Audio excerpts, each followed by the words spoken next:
Welcome back clinic online में नाज़रीन, दोबारा खुशामदीद कहता हूँ। ब्रेक पे जाने से पहले हम बातें कर रहे थे गन शॉट इंजरीज़ के हवाले से, और ये वो ऐसा टॉपिक है जिसके कसूरवार हम नहीं भी हैं और हम हैं भी। एक तो ये है कि वो लोग गोलियाँ चला रहे हैं जिनको सिर्फ ये ठेका दिया गया है कि इस शहर में लोगों को मारना है। अभी ठेका पता नहीं किसने दिया है, ये तो अल्लाह ही बेहतर समझता है। लेकिन वो लोग भी हैं जो कि बहैसियत शरीफ लोग हैं, और लेकिन जब खुशी आती है तो दीवाने बन जाते हैं और शैतान बन जाते हैं कि भाई खुशी आई है तो फायरिंग करो, और उस गोली से भी लोग मर रहे होते हैं। तो एनी हाउ, जब भी गोली लग जाए तो उस वक्त क्या करना चाहिए और उस गोली का अंजाम क्या हो सकता है, उससे कैसे आप बेहतर अंजाम की तरफ आ सकते हैं, इस पर बात करने की कोशिश कर रहे हैं। हमारे साथ मौजूद हैं डॉक्टर ताजुद्दीन साहब, जो कि जनरल सर्जन है, लेकिन इस वक्त कॉल पे एक साहब मौजूद हैं। अस्सलाम वालेकुम जी। कॉल पे कोई साहिबा मौजूद हैं? अस्सलाम वालेकुम। वालेकुम सलाम जी, कौन बात कर रही हैं? जी मैं शाजिया बात कर रही हूँ कराची से। जी शाजिया, खुशामदीद। क्या कहना चाहती हैं? डॉक्टर साहब मुझे ये कहना है कि मुझे टीबी है। ओके। तो उसके बारे में पूछना है। मुझे टीबी है और उसका इलाज भी हो रहा है मेरा। ओके। और साथ में मैं शादीशुदा हूँ, मुझे प्रेगनेंसी भी है तकरीबन 3 माह की। ओके। तो मैं भी ये पूछना चाह रही हूँ कि मेरा इलाज तो हो रहा है, लेकिन कोई कॉम्प्लिकेशन तो नहीं होंगी मेरे साथ या आगे जाकर? और इस बीमारी की वजह से मुझे ये बता दीजिए कि परहेज क्या होना चाहिए मेरे लिए और मुझे खाना क्या क्या चाहिए। शाजिया, बहुत शुक्रिया आपके सवाल का। इसके लिए काम ही करते हैं कि आप भी इधर हैं, हम भी इधर हैं, अल्लाह ताला हम सबको ज़िंदगी दे। तो कोशिश ये करता हूँ कि इसी हफ्ते किसी अच्छे से चेस्ट फिजिशियन या टीबी स्पेशलिस्ट को अपने प्रोग्राम में मदऊ करता हूँ, और मैं चाहता हूँ कि इस प्रोग्राम के थ्रू जो भी मैसेज जाए वो इतना मुस्तनद जाए जिसमें कोई गलत मैसेज ना जाए, तो बेहतर ही है, क्योंकि डॉक्टर साहब जनरल सर्जन है। तो ये है कि पहली बात एक का जो इलाज हो रहा है वो बिल्कुल सही हो रहा है, इसको कंटिन्यू करना है। लेकिन हाँ, सवाल ये पैदा होता है कि ड्यूरिंग द प्रेगनेंसी दवाओं में क्या करना चाहिए। तो कोशिश ये करता हूँ कि आपके लिए कोशिश ये करता हूँ कि इस हफ्ते मैं किसी भी अच्छे चेस्ट फिजिशियन को बुला के हम टीबी पे प्रोग्राम कर लेते हैं, ठीक है। एनीवेज डॉक्टर साहब, ब्रेक पे जाने से पहले मेरा सवाल था, गोली लग जाए तो हमारे यहाँ एक सिलसिला होता है कि जी गवर्नमेंट हॉस्पिटल में एम्बुलेंस भी वहीं भाग रही होती हैं, क्या आप प्राइवेट हॉस्पिटल में ले जा सकते हैं? बिल्कुल, प्राइवेट हॉस्पिटल में आप ले जा सकते हैं, लेकिन keep the transport with you, कि अगर आपको गवर्नमेंट हॉस्पिटल ले जाना पड़े या मेडिकल लीगल की एंट्री के लिए ले जाना है तो अपने ट्रांसपोर्ट को अपने साथ ही रखें and get the first aid and go towards trauma centre या जो भी बड़ा हॉस्पिटल है वहाँ पे आप चले जाएं। तो आपको ऑक्सीजन मिल जाएगी प्राइवेट हॉस्पिटल में, IV लाइन मेंटेन हो जाएगा, फ्लूइड्स स्टार्ट हो जाएंगे, और अगर किसी चीज़ की ज़रूरत है, कोई ब्लीडिंग है तो वो उस ब्लीडिंग को बेहतर तौर पे स्टॉप कर सकते हैं। अगर पेन में है मरीज़ तो पेन को कंट्रोल किया जा सकता है। फ्रैक्चर की बात है तो फ्रैक्चर को स्प्लिंट किया जा सकता है, डिफरेंट स्प्लिंट्स मौजूद हैं। ओके। तो ये सारे काम ये बताइए, जो अहमद साहब का क्वेश्चन था कि इंटीरियर सिंध में, जैसे कि कहीं इंटीरियर सिंध या ऐसी जगह पे जहाँ पे अच्छे हॉस्पिटल की फैसिलिटीज़ हैं ही नहीं या हॉस्पिटल की ही फैसिलिटीज़ नहीं है, तो उन्होंने कहा कि अगर हम टॉर्निकेट बांध दें, कपड़ा बांध दें, तो क्या उससे गैंग्रीन हो सकता है? टॉर्निके अगर आप बहुत टाइट बांध देंगे तो जो टॉर्निके के आगे वाला हिस्सा है लिम्ब का, वहाँ ज़ाहिर है ब्लड नहीं पहुँचेगा। कोशिश ये करें कि प्रेशर बैंडेज दे दें। प्रेशर बैंडेज का मतलब? प्रेशर बैंडेज का मतलब ये है कि बहुत सारा गॉज या कपड़ा उस जगह पे जहाँ से ब्लीडिंग है वहाँ पे रख कर और फिर एक बैंडेज बांध दें, अगर उससे ब्लीडिंग कंट्रोल हो जाए। जी।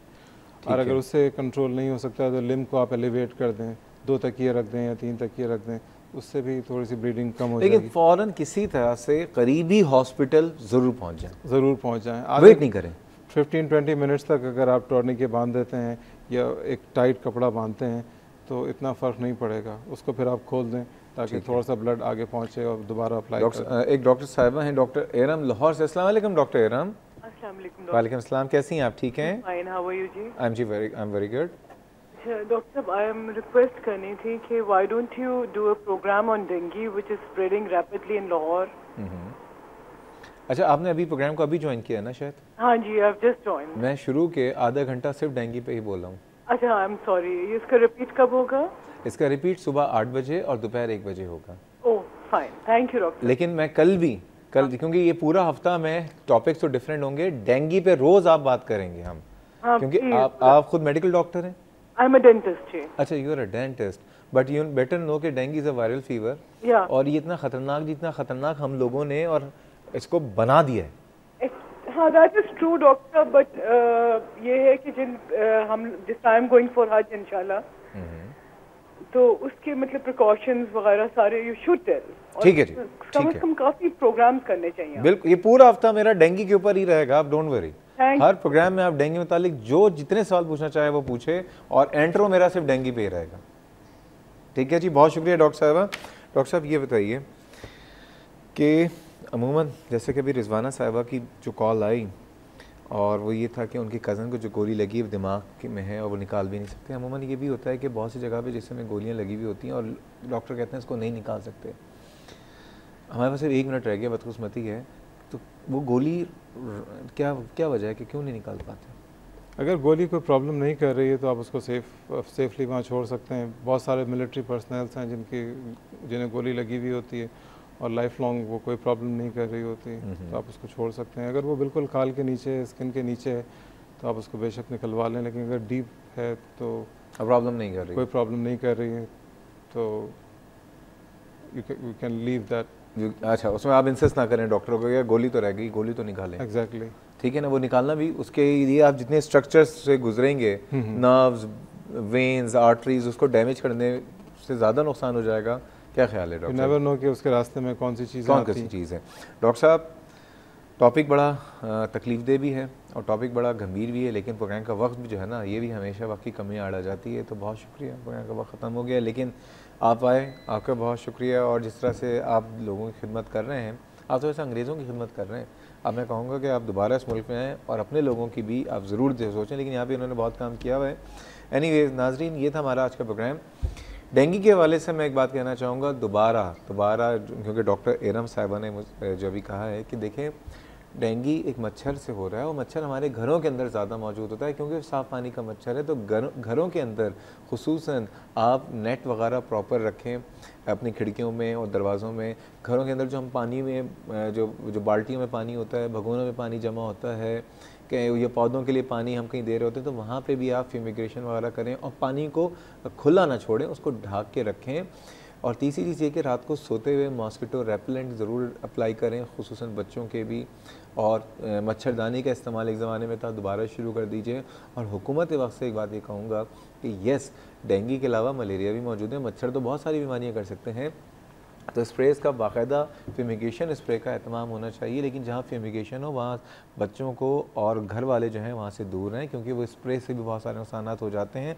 और अगर किसी को डेंगू हो जाए तो परेशान हो, जो वायरल फीवर और उसमें एंटीबायोटिक। तमाम डॉक्टर हजरात से मैं एक दरख्वास्त करूँगा कि अगर आपके पास कोई भी मरीज़ आए तो उसको बुखार है तो उसका एक टेस्ट करवा लीजिए कि ये चेक कर लें कि आइदर उसको बुखार की वजह क्या है, वो वायरल है या वो कोई और रीज़न से है या कोई बैक्टीरियल या कोई और रीज़न है।